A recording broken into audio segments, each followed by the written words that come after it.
분노를 치유하는 부부가 되어야 한다 하는 이런 주제로 우리가 공부하려고 합니다. 거절감에 대해서 우리가 좀 전에 얘기를 했는데, 거절감과 함께 아주 쌍벽을 이루고 나타나는 그런 감정이 있는데, 그게 바로 분노라는 감정입니다. 사랑해서 결혼을 했는데 왜 부부간의 갈등이 있고 분노하게 되는 것일까요? 그것은 부부의 마음속에 분노를 일으키는 그런 감정, 그런 마음이 있기 때문이라는 거예요. 사람들에게는 여러 가지 감정이 있어요. 그 감정은 사실은 다양한 거예요. 예를 들어서 기쁨, 슬픔, 분노, 이 모든 것이 다 똑같은 감정입니다.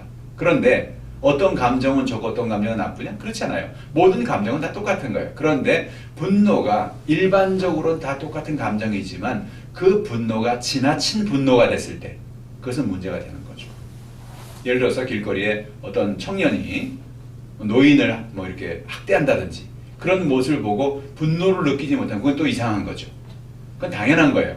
그런 걸 느끼는 것은 당연한 거예요. 그 분노를 느끼는 거죠. 그런데 그것 외에 더 심한 어떤 그런 것이 아닌, 누가 봐도 이건 아무런 문제가 없는 것 같은데 거기서 이렇게 분노를 느끼는 그런 것은 좀 문제가 있다는 거죠. 그래서 우리는 분노의 감정에 문제가 생긴 사람은 분노할 일이 있을 때 그 분노를 제어하지 못하여 주변의 사람들에게 큰 고통을 주고 살게 된다는 것을 알 수가 있습니다. 우리가 잘 아는 영화, 미국에서 나오는 마블에서 나온 영화 헐크라는 영화 아시죠? 초록색 괴물로 변하는 한 남자. 나를 분노하게 하지 마라. 그러죠? 나를 화내게 하지 마라. 그러면서 점점 화가 나면 이게 큰 괴물로 변화되는 것을 볼 수가 있습니다. 우리 주변에도 분노의 감정을 주체하지 못해서 다른 사람에게 이렇게 고통을 주고 아픔을 주는 그런 사람들이 많이 있습니다. 혼자서 그런 분노를 안고 살아가는 것도 문제지만, 이건 만약에 배우자가 있고 자녀가 있는데 배우자나 자녀에게 이런 분노를 표현하고 산다는 것은 이건 더 심각한 문제인 것입니다. 분노가 있는 사람은 일평생 배우자에게 또 자녀에게 자신의 분노를 쏟고 살아가기 때문에 결국은 자신도 괴롭고 배우자도 괴로울 수밖에 없는 그런 연약함이 있다는 것입니다. 분노가 왜 치유돼야 됩니까? 분노는 그것을 방치해두면 무서운 결과를 가져오기 때문에 그렇습니다. 분노는 자신과 다른 사람에게 큰 해를 끼치죠. 우리가 텔레비전 뉴스 보면요, 가끔 어떤 사람들이 차를 운전하다가 앞에 있는 차가 뒤에 있는 차에게 이렇게 가다가 좀 브레이크를 밟았다든지 끼어들게 했다든지, 그러면 뒤에 있는 차가 앞으로 확 달려가가지고 그 차를 세우고 난 다음에 트렁크에서 골프채를 꺼낸다든지 이런 걸 가지고 막 사람 위협하는 그런 사람들 보죠. 이게 심각한 거죠. 이것은 본인의 마음 속에 있는 분노를 컨트롤하지 못하는 거예요. 물론 사람들이 일부러 그렇게 차를 추월하거나 그럴 수도 있지만 모르고 그럴 수도 있잖아요. 되게 보면 자동차 운전을 하다 보면 사각지대라고 해서 바로 뒤에 있는 차가 안 보이는 그런 지대가 있죠. 뒤에 차가 없는 줄 알고 그냥 무심코 들어갔는데 뒤에서는 아주 크게 놀라는 거죠. 놀라는 것까지는 이해가 되는데 그것을 심하게 분노한다는 것은 문제가 있는 것을 말하는 것입니다. 분노는 자신에게도 고통을 주고 다른 사람에게도 고통을 주는 것임을 볼 수 있어요. 분노를 인해 자신도 고통을 받고 다른 사람에게 고통을 주고 평생을 살던 한 분이 있습니다. 어른이 되면서 주변의 사람들이 쉽게 자신의 마음속에 있는 분노를 그렇게 막 폭발하는 그런 사람이었어요. 어떻습니까? 사람들이 이렇게 별것도 아닌데 이렇게 자꾸 분노하면 그 사람을 자주 만나게 돼요. 별것도 아닌데 막 화내고 그러면은 그 사람이 자주 안 나가게 되죠. 자주 안 만나게 되죠. 그러니까 이 사람도 점점 외로워지고 또 혼자 남는 그런 사람이 되었습니다.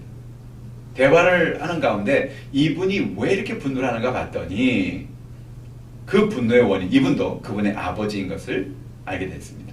그분의 말에 의하면 어려서부터 아버지는 작은 잘못만 해도 쉽게 화를 내고 매질을 했다는 거예요. 그래서 그분은 어린 시절에 아버지가 너무나 미웠다. 근데 그 아버지가 한 분노를 이분이 자기 스스로도 그 분노를 자기가 가지고 있었던 거죠. 그래서 자기도 모르게 성장해서 다른 사람에게 그런 분노를 하고 살아가는 그런 사람이 될 수밖에 없었다는 것입니다. 오늘 우리가 이와 같이 우리 마음속에 분노의 마음을 치유받아야 하는 것입니다. 어려서부터 분노에 노출된 사람은 늘 분노하며 살아갑니다. 부모나 주변의 사람들에게서 말과 행동으로 폭력을 당하고 살아온 사람은, 어떤 사람들은 아예 결혼을 하지 않는 그런 경우도 있어요.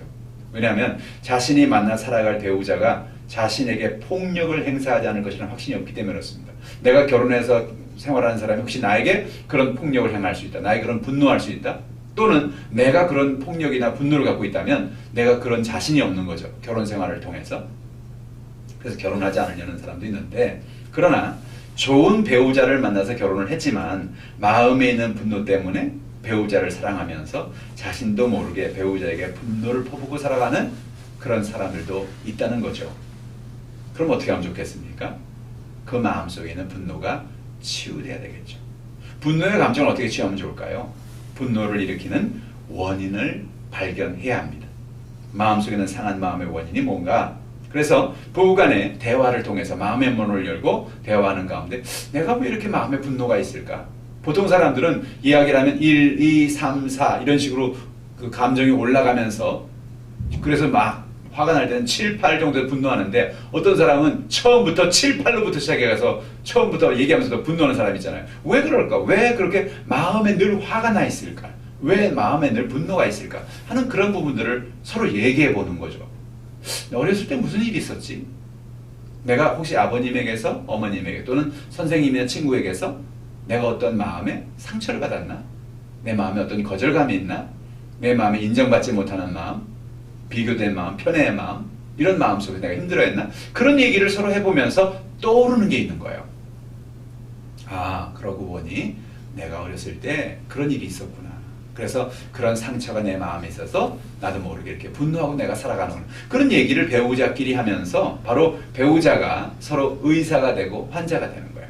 얘기를 들어주고, 그래서 그런 연약한 부분들을 품어주는 거죠.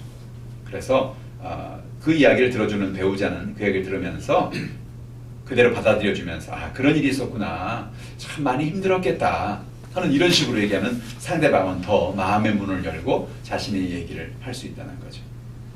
그래서 사람들은 우리가 이렇게 누군가에게 이해를 받고 인정받는 것이 참 중요하죠. 그래서 우리가 서로 간의 마음에 있는 연약함을 내려놓고 이해하고 인정하며 살아갈 수 있는 그런 계기가 되어야 되겠다.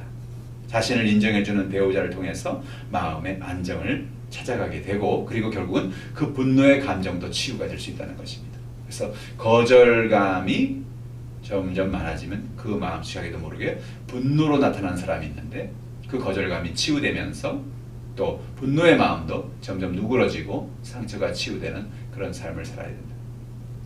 지난번에도 얘기했습니다만 결혼을 잘하면 그건 큰 축복이에요.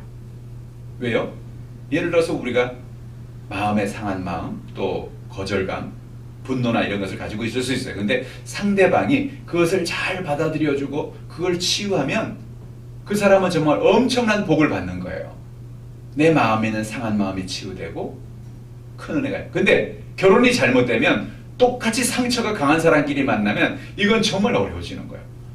한 사람이 막 분노하잖아요. 다른 사람은 그걸 품어줘야 되는데 품어주지 않고 오히려 이 사람이 더 크게 분노한다든지, 그러면 참 어려움이 있죠. 그래서 결혼하기 전에 상대방의 마음의 상태가 어떤가를 잘 살펴보는 게 중요합니다. 그래서 가능하면 마음의 상처가 없을 수는 없지만 그래도 좀 적은 사람과 결혼하는 것이 좋고, 그리고 결혼하기 전에 서로의 상한 마음을 이렇게 만지면서 서로의 마음을 치유하고 살아갈 수 있는 그런 부부가 되는 것이 좋겠다 하는 그런 생각을 해봅니다.